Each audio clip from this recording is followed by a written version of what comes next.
And we're back. You are listening to the Exitology Unlock Your Profits, Unlock Your Potential show on the International Business Growth Radio Network. I am Jason Wally Waldron, your host for today's show, and I am joined here today by Kyle J. Christensen, the author of Principle-Based Planning, a better approach to financial planning. And Kyle, in our last segment, we talked about a lot of interesting things, including how you've been in the industry for 25 years helping people with financial planning, and you noticed some fundamental flaws, economics-based fundamental flaws, and you talked about this concept of math is not money and money is not math, and you really, frankly, set yourself out to solve these issues that didn't sit well with you. And so I want to start from the perspective of just what is a principle and what is principles-based planning? Awesome. Well, I think principles are what guide us, right? There are, if you want to say it's your conscience, right? It's what stops Wally Waldron from stealing something in a store when he looks at something and says, wow, I would like to have one of those. And instead of stealing it, Wally's like, well, I'm going to save money because I have a principle that guides me in my life. So principles make life easier. I can't remember where I saw this, but it's estimated that we make about 30,000 decisions per day. Wow. And if we had to be conscious about making every single one of those decisions, like if we had to put them through a process and really evaluate and, weigh them out, we'd never get through the 30,000, right? Right. We'd be like, I did 15 decisions today.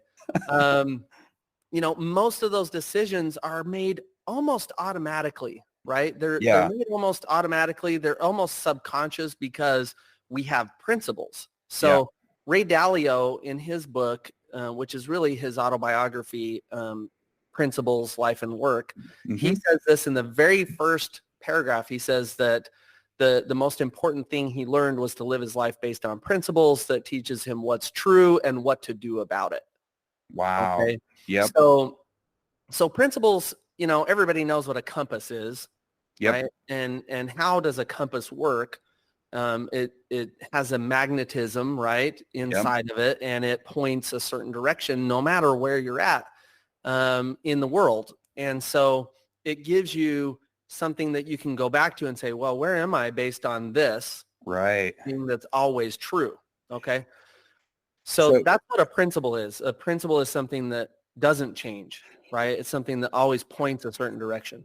Yeah. So I love that you used that that analogy because the word true north kept coming up for me as you were walking through that, and I know what I like about this approach, something that is always true, right? And something that I want to share with the listeners here before Kyle shares more information is another Ray Dalio quote, which is, there is no reason to be afraid of learning the truth. And it's, there's sometimes the truth can be uncomfortable, but the truth is the truth. And so, so leading into this next discussion here, what is the difference between financial freedom on the one hand and retirement? I have never heard those two contrasted in that way. So I'm very curious to hear what your thoughts are about that based on principles. Yeah. So, I would start, and this kind of goes back to why did I come up with principles-based planning versus the traditional planning approach? The traditional planning approach is designed to lead people to retirement, this thing called retirement. Yep. And pretty much all of the products that they promote, all the strategies they promote are designed for this kind of ethereal thing in most people's minds, I think, retirement. Right. But the nice thing for financial institutions is that retirement, by definition, has an age associated with it. Whenever, if anybody thinks about, well, one day I'm going to retire, they're not thinking like 35 years old, right? They're thinking closer to 60 something. So, and if you look at, I encourage my clients, I encourage all of your listeners to look up the definition of the word retirement. It means to quit. It means to stop active working life. And it also means a place of seclusion, which maybe to Wally on occasion in the forest sounds good. But if you're forced to be in a place of seclusion because you're not financially free, because you quote retired, then that's not probably the position you'd like to be in. So that's really interesting. I just want to offer an observation. Because one of the professional designations I hold is the Certified Exit Planning Advisor. And there's a lot of discussion about, there's your business value on the one hand, like what kind of business are you building? And, excuse me. Then there's two other legs of the stool. And one of those is all about the person who owns that business, right? The other leg of the stool is your financial picture. And that's, of course, why we're having you discuss this today, right? The personal financial picture as it relates to what are you going to do when you exit this business? Now, what you're talking about, though, what we see a lot of times is the hardest part of that stool is actually where the business owner's head is at, because a lot of this is your baby oftentimes, right, that you've been running in terms of your business. And so if you don't have that involvement and that purpose and all these other things that you had, and this might be your life's work, this might be a 40-year journey for a lot of these folks that are listening. So the danger with retirement as it's traditionally set up is, I don't have a nicer way to put it, 6 months and then you're in the ground. And we see that happen a lot. And so I want to just caution our listeners that there is a gravity to this discussion happening. And with that, Kyle, you were going to say something like between retirement and financial freedom.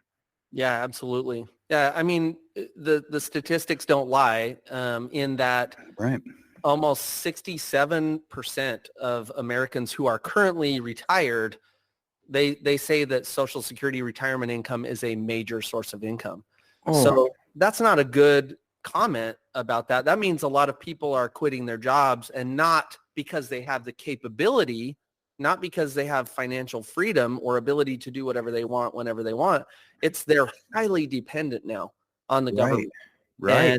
And, I just don't think that's what financial planning should lead to. In fact, you don't really have to do anything to be in that position. You could save nothing and eventually retire. And then you'll be part of the 67% of the nation who's totally dependent on the government. Right. So that leads to, go ahead. Oh, I was going to say, and if you look up the numbers of the average amount that you get, even if you push it off until you're 70 or whatever, it's you're eating government cheese, right? It's you're not making that much money on an income basis. Yeah. You're not. See, retirement is not a capability. Financial freedom is a capability. Oh, okay. Yeah. So financial freedom means that I can do what I want when I want without restriction financially. Okay. So, that should be the objective. That should be the point that we're trying to get to. I think that's what most people feel like they're trying to go towards when they're talking about retirement. Mm-hmm. But knowing that financial freedom is the objective and not retirement, financial freedom doesn't have a date. There's no age for financial freedom. Financial freedom could be when you're 35, right? Or it could be when you're 50. There's no penalty for being financially free before 59 and a half. So that's awesome. And I really like the expansive nature of that thinking. And I want to throw an idea in front of you and see how it lands.